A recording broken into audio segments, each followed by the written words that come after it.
చేయండి, క్రింజ్ అనండి, ఆ రొట్ట కామెడీ అనండి, కుళ్ళు కామెడీ అనండి, జబర్దస్త్ స్క్రిప్ట్లు అనండి, ఎండ్ ఆఫ్ ద డే మళ్ళీ అనిల్ రావిపూడి సినిమాకే వెళ్తాము. ఆయన సినిమా చూసే నవ్వుకుంటాము. ఇంట్లో మన అమ్మ నాన్నల్ని కూడా తీసుకెళ్ళి ఆయన సినిమాలే చూపిస్తాము. ఎంటర్టైన్మెంట్ ఫీల్ అవుతాము. అది అనిల్ రావిపూడి గారి దగ్గర ఉన్న మ్యాజిక్. సో ఓవరాల్గా మన శంకర వరప్రసాద్ గారు కంప్లీట్లీ అనిల్ రావిపూడి గారి టెంప్లెట్, అది స్టాంపు బ్రాండ్. అనిల్ రావిపూడి గారి టెంప్లెట్లో ఈసారి చిరంజీవి గారు ఉన్నారు. ఏం వర్కౌట్ అయింది, ఏం వర్కౌట్ కాలేదు అంటారా? వర్కౌట్ కానిదంటూ ఏం లేదండి, అన్నీ వర్కౌట్ అయ్యాయి.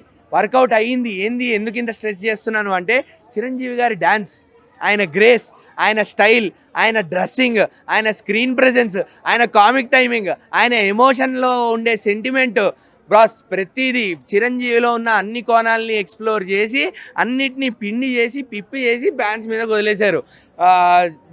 గ్యాంగ్ లీడరు, ఘరానా మొగుడు లాంటి స్క్రీన్ ప్రజెన్స్. 70 ఏళ్ళ మా బాస్కి నేను నమ్మను, సినిమా చూశాకైతే ఖచ్చితంగా నమ్మను. అలాంటి స్టైలింగ్, అలాంటి స్క్రీన్ ప్రజెన్స్లో ఉన్నారు. ఆయన ఎనర్జీ, ఆయన డ్యాన్స్ ఎందుకు చేయాలి సార్? ఏజ్కి దగ్గర రోల్స్ ట్రోల్ చేస్తారు కదా. ఇంత ఎనర్జీ ఉంది, ఇంత గ్రేస్ ఉంది, ఎందుకు చేయాలి ఏజ్కి దగ్గర రోల్స్? ఆయన ఎంటర్టైన్ చేస్తున్నాడు, మేము ఎంటర్టైన్ ఫీల్ అవుతాం కూడా. ఆయన ఎంటర్టైన్మెంట్ ఇస్తున్న నాళ్ళు మేము ఎంటర్టైన్ అవుతూనే ఉంటాము. అండ్ స్క్రీన్ ప్రెస్ ఏందండి, ఆయన చూస్తుంటే ముచ్చటేసింది. ఇది కదా మన చిరంజీవి అని. అనిల్ రావిపూడి గారు ఏదైతే ప్రామిస్ చేశారో టైటిల్ లాంచ్ అప్పుడు, మీకు చాలా సర్ప్రైజెస్ ఉన్నాయి అని, each and every surprise worth it. మేము సర్ప్రైజెస్ చూసాము, మేము థ్రిల్ అయ్యాము, ఎగ్జైట్ అయ్యాము, ఆనందం ఫీల్ అయ్యాము, ఎమోషన్ ఫీల్ అయ్యాము. ఓవరాల్గా కంటతడి పెట్టుకున్నాము. కంటతడి ఎందుకు పెట్టుకున్నామంటే, ఇది కదా మన చిరంజీవి అంటే, ఇది కదా మెగాస్టార్ అంటే అని చెప్పి ఒక సాటిస్ఫాక్షన్తో బయటికి వచ్చాం సార్.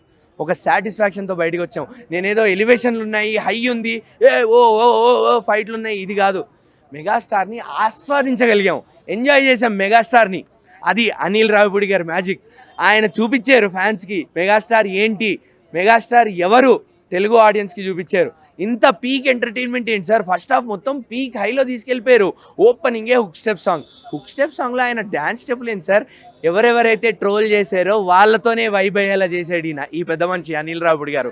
ఆయన డ్యాన్స్ అలా చేశారు అందులో, ఆ హుక్ స్టెప్లో. ఇంకా అక్కడి నుంచి సినిమా స్టార్ట్ అయ్యాక ఆయన కామెడీ టైమింగ్, ఎమోషన్స్ అంటే చిన్న పిల్లలతో సెంటిమెంట్ సీన్స్ ఉంటాయి సార్. మీరు డాడీ సినిమాని ఫీల్ అవ్వచ్చు. డాడీ సినిమాలో ఏదైతే చిరంజీవి గారిని చూస్తామో ఆ చిరంజీవి గారిని ఖచ్చితంగా ఫీల్ అవ్వచ్చు. Every frame was so beautiful. ఇంకా ఇంత పీక్ ఎంటర్టైన్మెంట్ తర్వాత సెకండ్ హాఫ్ మొదలైతే ఫ్లాట్గా వెళ్తుందన్న టైంలో వెంకటేష్ గారు దిగుతారు. వెంకటేష్ గారు దిగాక మళ్ళా సినిమా లేచిపోద్ది. అసలు వెంకీ మామ, చిరంజీవి ఆన్ స్క్రీన్ ప్రజెన్స్, వీళ్ళిద్దరి బ్యాంటర్స్, వీళ్ళిద్దరి టీజింగ్, వాళ్ళిద్దరి డ్యాన్సులు, ఏంది బస్సు సంగతి, అది నథింగ్, అదొక ప్రోమో మాత్రమే. సినిమాలో ఇంకా చాలా ఉన్నాయి, చాలా డ్యాన్సులు వేశారు వీళ్ళిద్దరూ. మీరు వెళ్ళండి చూడండి. అవి ఏంటి అనేది నేను చెప్తే స్పాయిలర్ అయిపోద్ది. సో నేను చెప్పను, వెళ్ళండి, ఎంజాయ్ చేయండి వాళ్ళిద్దరి స్క్రీన్ ప్రజెన్స్ని. వాళ్ళిద్దరు యాక్ట్ చేస్తుంటే వాళ్ళిద్దరి మధ్య ఉన్న ఆ బ్రదర్హుడ్ కనిపించింది sir. How much they love each other అని చెప్పి. అనిల్ రావిపూడి గారు వీళ్ళిద్దరిని, లెజెండ్స్ని మీరు చాలా హ్యాట్స్ ఆఫ్ సార్, బ్యూటిఫుల్గా హ్యాండిల్ చేశారు. ఫ్యాన్స్ ఏదైతే మిస్ అయ్యారో, నాకు తెలిసి 2007 నుంచి, ఒక 2010 నుంచి, ఖైదీ నెంబర్ 150 అనుకుందాము, అక్కడి నుండి చిరంజీవి గారు రీఎంట్రీ తర్వాత మెగాస్టార్ గారిని ఈ విధంగా ఎవ్వరూ చూపించలేకపోయారు. మెగాస్టార్ గారు ఇంత టైమింగ్తో, ఇంత మంచి స్క్రీన్ ప్రెజెన్స్తో నేనైతే ఎక్కడ చూడలేదు.